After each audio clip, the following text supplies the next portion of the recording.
Hello student, welcome back to my channel Pratima Shukla official. जैसे कि हमने पिछले वीडियो में आपसे कहा था कि नेक्स्ट वीडियो में हम लाइव प्रोसेस के टॉप 50 MCQ लेके आएंगे। तो आज की सीरीज हमारी रहने वाली है MCQ, जिसमें हम लोग देखेंगे कि आज 25 क्वेश्चंस को हम लोग सॉल्व करेंगे।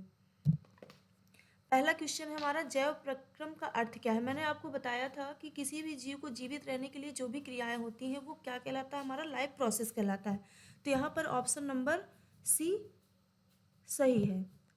नेक्स्ट क्वेश्चन है, निम्न में से कौन सा जैव प्रक्रम नहीं है। अब आपको इसमें पता होना चाहिए कि कौन सा नहीं है। पोषण, श्वसन और प्रकाश संश्लेषण ये क्या है, जैव प्रक्रम के पार्ट है, जबकि इसमें वाष्पीकरण क्या है, जैव प्रक्रम का प्रोसेस नहीं है। इसलिए हमारा आंसर यहाँ पर क्या सही होता है, डी। नेक्स्ट क्वेश्चन है, पौधों में भोजन बनाने की जो प्रक्रिया होती है वो क्या कहलाती है। तो आप सभी जानते हैं कि पौधों में भोजन बनने की प्रक्रिया को हम क्या बोलते हैं, प्रकाश संश्लेषण। तो आंसर आपका यहाँ पर क्या होगा, सी। आइए देखते हैं नेक्स्ट क्वेश्चन, प्रकाश संश्लेषण के लिए आवश्यक गैस कौन सी है। तो यहाँ पर ऑप्शन सही होता है हमारा सी, कार्बन डाइऑक्साइड प्रकाश संश्लेषण के लिए आवश्यक गैस होती है। अगला क्वेश्चन है, श्वसन में ऊर्जा किस रूप में निकलती है। तो श्वसन में ऊर्जा ATP के रूप में निकलती है। तो ऑप्शन आपका सही होता है यहाँ पर सी। फ्रेंड्स, यहाँ पर जो भी MCQs दिए गए हैं उसमें से 100% चांस है कि आपके एग्जाम में क्वेश्चन यहीं से पूछे जाएंगे, इससे बाहर कहीं से क्वेश्चन नहीं आएगा। तो इसलिए क्वेश्चनों को ध्यान से पढ़ें और लर्न करें। मनुष्य में श्वसन का मुख्य अंग है, जैसे मैंने आपको वीडियो में बताया था कि फेफड़ों के द्वारा, फेफड़े से क्या होता है, मनुष्य का जो मुख्य अंग है जो श्वसन में हेल्पफुल होता है। तो ऑप्शन आपका यहाँ पर भी सही होता है। नेक्स्ट क्वेश्चन है, एरोबिक श्वसन में आवश्यकता होती है।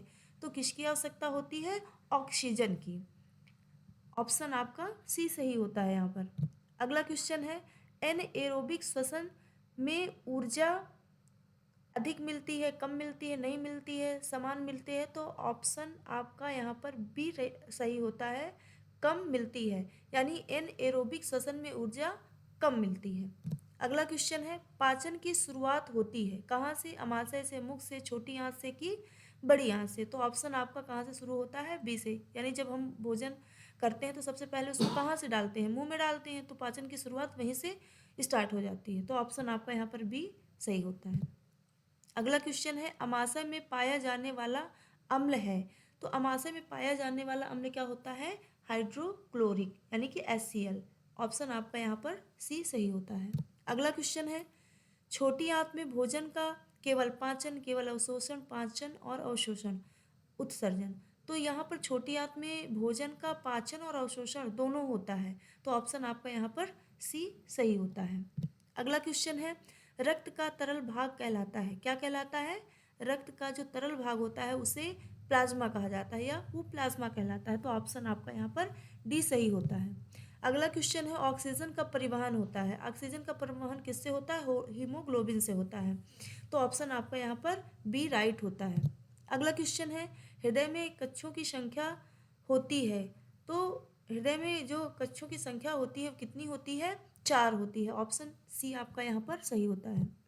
अगला क्वेश्चन है, मनुष्य में रक्त परिसंचरण है, ये क्या है, खुला है, बंद है, मिश्रित है, अधूरा है। तो मनुष्य में जो रक्त परिसंचरण होता है वो क्या होता है, बंद होता है। ऑप्शन बी आपका यहाँ पर सही होता है। अगला क्वेश्चन है, पौधों में जल का परिवहन होता है, फ्लोएम से, जाइलम से, स्टोमाटा से या पत्ती से। तो पौधों में जो जल का परिवहन होता है वो किसके द्वारा होता है, जाइलम के द्वारा होता है। आपका ऑप्शन बी यहाँ पर सही है, इसलिए आप किस पे टिक करेंगे, जाइलम पे। अगला है क्वेश्चन आपका, भोजन में परिवहन पौधों में होता है, जो भोजन का परिवहन होता है वो पौधों में किस प्रकार से होता है, तो फ्लोएम के द्वारा होता है। ऑप्शन बी आपका यहाँ पर सही है। अगला क्वेश्चन है, उत्सर्जन का मुख्य अंग है, हृदय, फेफड़े, गुर्दे, यकृत। तो उत्सर्जन का जो मुख्य अंग होता है वो क्या होता है, गुर्दे होते हैं, यानी कि किडनी होती है। इसलिए ऑप्शन आपका सी यहाँ पर सही होता है। अगला क्वेश्चन है, मूत्र का निर्माण होता है मूत्राशय में, गुर्दों में, यकृत में, फेफड़ों में। तो ये कहाँ पर होता है, गुर्दों में। ऑप्शन बी आपका यहाँ पर सही है। नेक्स्ट क्वेश्चन है, नेफ्रॉन पाया जाता है हृदय में, फेफड़े में, गुर्दे में, मस्तिष्क में। तो जो नेफ्रॉन होता है वो कहाँ पर पाया जाता है? गुर्दे में पाया जाता है। ऑप्शन आपका यहाँ पर सी सही होता है। अगला क्वेश्चन है, पौधों में गैसों का आदान प्रदान होता है जड़ों से, तने से, स्टोमाटा से या फूल से? तो पौधों में जो गैसों का आदान प्रदान होता है वो स्टोमाटा से होता है। ऑप्शन आपका यहाँ पर सी सही होता है। नेक्स्ट क्वेश्चन है, श्वसन की दर प्रभावित होती है तापमान से, आयु से, गतिविधि से या सभी से? तो जो श्वसन की दर होती है वो तापमान से, आयु, गतिविधि, इन सभी से प्रभावित होती है। ऑप्शन डी आपका यहाँ पर सही होता है। अगला क्वेश्चन है, ईस्ट में श्वसन होता है एरोबिक, एन एरोबिक, दोनों, कोई नहीं? तो जो ईस्ट में श्वसन होता है वो कैसा होता है? एन एरोबिक होता है। ऑप्शन बी आपका यहाँ पर सही हो रहा है। अगला क्वेश्चन है, प्रकाश संश्लेषण होता है माइटोकॉन्ड्रिया में, राइबोसोम में, क्लोरोप्लास्ट में, नाभिक में? तो प्रकाश संश्लेषण कहाँ पर होता है? क्लोरोप्लास्ट में होता है। ऑप्शन आपका यहाँ पर सी सही होता है। और आज का हमारा लास्ट क्वेश्चन है, 25 क्वेश्चन है हमारा। भोजन में ऊर्जा का स्रोत है प्रोटीन, वसा, कार्बोहाइड्रेट, विटामिन। तो भोजन में जो ऊर्जा मिलती है वो कार्बोहाइड्रेट के द्वारा मिलती है, इसलिए ऑप्शन यहाँ पर सी सही होता है। आज की इस वीडियो में हम 25 MCQ डिस्कस कर रहे हैं ताकि वीडियो बहुत लंबा ना बने और आप लोग बोर ना हो। अगले 25 क्वेश्चन जो शेष हैं वो हम नेक्स्ट वीडियो में डिस्कस करेंगे।